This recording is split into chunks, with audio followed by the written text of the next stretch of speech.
Hi guys, let us understand about the no confidence motion.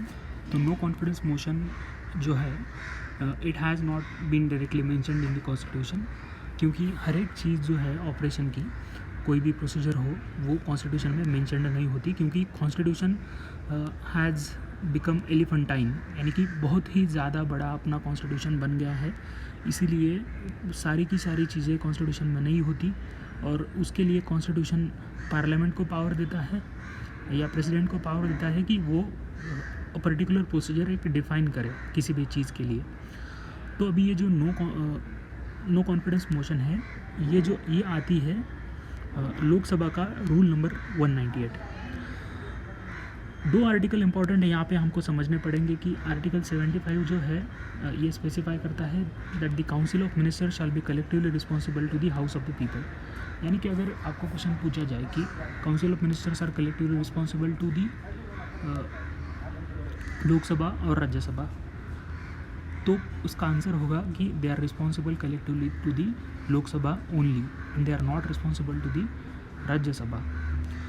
So the implication of this article is that the majority of Lok Sabha MPs must not be against the Prime Minister and his cabinet। तो basic एक simple है इसका meaning कि that जो majority party, जो भी party power में है उसके पास इनफ MPs का सपोर्ट हो so that the no confidence motion will not be get passed against the ruling party.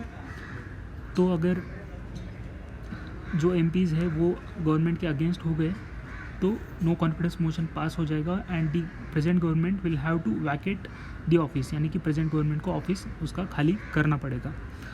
और एक आर्टिकल है आर्टिकल 118, जिससे कि पार्लियामेंट को पावर मिला है, यानी कि राज्यसभा एंड लोकसभा दोनों हाउसेज को ये पावर मिला है कि that they can define their own rules. So ये आर्टिकल 118 पावर देता है दोनों हाउसेज को। सो इसी पावर के थ्रू ये लोकसभा ने अपना रूल नंबर 198 बनाया है और इस रूल नंबर 198 से ओरिजिन है अपने नो कॉन्फिडेंस मोशन का।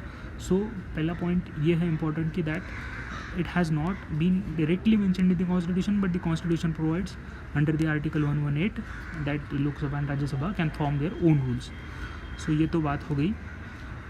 तो इसका प्रोसीजर क्या है नो कॉन्फिडेंस मोशन का इंट्रोडक्शन का। तो पहले तो ये बात है कि अगर कोई नोटिस जाती है स्पीकर के पास नो कॉन्फिडेंस मोशन के लिए हमको इंट्रोड्यूस करना है, ऐसा कोई भी मेंबर लोकसभा का रिक्वेस्ट करता है, तो आप ये याद रखना कि only member of Lok Sabha can introduce this no confidence motion, because Rajya Sabha को इसकी पावर नहीं है। तो जो भी ये जो नो कॉन्फिडेंस मोशन है it only can be passed in दी लोकसभा। सो इसके लिए एक लोकसभा का मेंबर ही को स्पीकर को एक नोटिस देनी पड़ती है। Eight that time speaker announce करते हैं कि ऐसी कोई नोटिस आई है एंड स्पीकर आस्क्स कि कौन कौन इस फेवर में है। तो अगर 50 MPs का अगर सपोर्ट हो इसके लिए तो एक डेट डिसाइड होती है स्पीकर के द्वारा कि किस डेट पे कॉन्फिडेंस प्रूव करने के लिए प्रेजेंट गवर्नमेंट को चांस दिया जाएगा। तो एट दैट टाइम ये जो सब प्रोसीजर है ये it has to be completed within 10 days of the notice. ये 10 दिन के अंदर हो जानी चाहिए ये सब प्रोसीजर।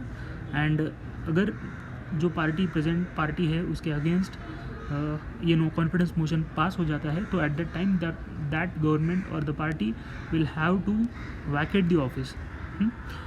एंड कुछ इंपॉर्टेंट पॉइंट्स है नो कॉन्फिडेंस मोशन के बारे में एंड इसका सेंसर मोशन के साथ कंपैरिजन पे है, ये मैंने लक्ष्मीकांत से लिया है। तो नो कॉन्फिडेंस मोशन के लिए कोई रीजंस देने नहीं पड़ते, रीजंस स्टेट करने की कोई ज़रूरत नहीं है, और सेंसर मोशन के लिए रीजंस देने पड़ते हैं। And censure motion is basically rebuke, या किसी मिनिस्टर को कुछ क्रिटिसिज्म करना हो तो at that time an individual minister के अगेंस्ट ये सेंसर मोशन दिया जाता है, और ये एंटायर काउंसिल ऑफ मिनिस्टर्स के अगेंस्ट भी दिया जा सकता है censure motion. But no confidence motion can only be moved against the entire council of ministers only. तो ये एक इम्पोर्टेंट डिफरेंस है। एंड सेंसर मोशन अगर पास हो जाता है तो at that time the council of minister need not resign, but no confidence motion अगर पास हो जाता है तो at that time the ministers must resign from the office. So that was all about no confidence motion. Thank you for watching and do subscribe to the channel and please solve the questions regularly.